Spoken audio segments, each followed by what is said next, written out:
This event's been a prominent event on the retail calendar now for 42 years. Originally established to provide retailers with the opportunity to acknowledge and recognise their best young staff and achievers, today this national award is considered one of the highest accolades, and those that are put forward for this title really are deemed the best in our industry. For that reason, on behalf of you all here tonight, I'd really like to say a huge congratulations to the 25 finalists. Can you join with me in thanking them?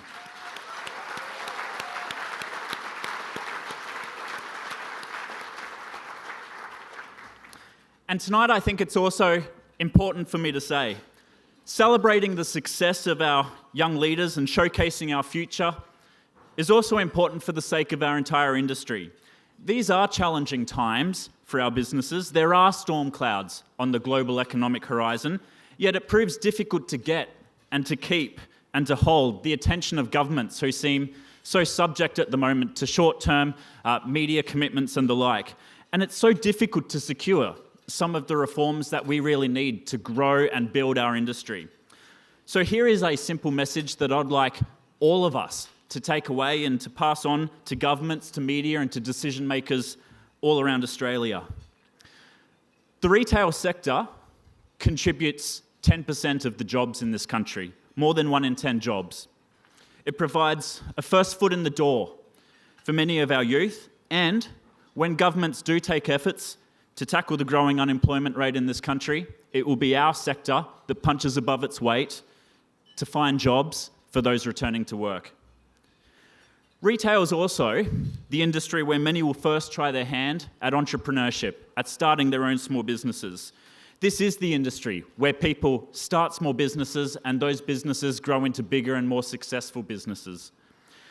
Our country's rich list is stacked with retailers. Some of our most colourful characters and successful nation builders come from the retail sector.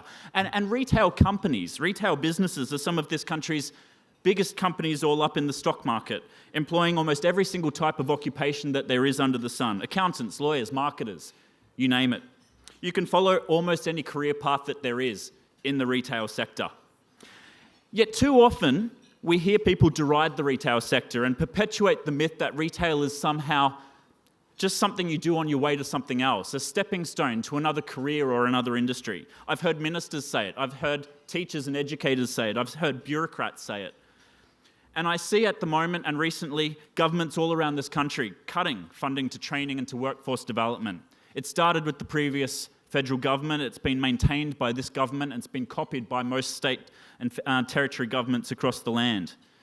Now, we should not be cutting investments in the future of our industry at a time when we know that the unemployment rate is too high and heading in the wrong direction, that it's our sector more than any other sector where people will get their first foot in the door, will get their first skills in terms of joining the workforce, and after a while will probably get their first experiences when it comes to supervision, leadership, management.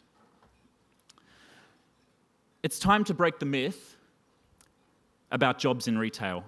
Retail is not just about jobs, it's about careers, it's about entrepreneurship, and it's about future leadership. And we need to look no further than the fantastic success stories of the young retailers in this room here tonight to know that it's about our future. So thank you to all of you for being here tonight, whether your company's recognised your young staff for their work ethic by putting them forwards for this great competition, or you're here to support a young retailer personally, or you're a supplier to the industry and here supporting this cause. Thank you for investing in the future of our industry and our country.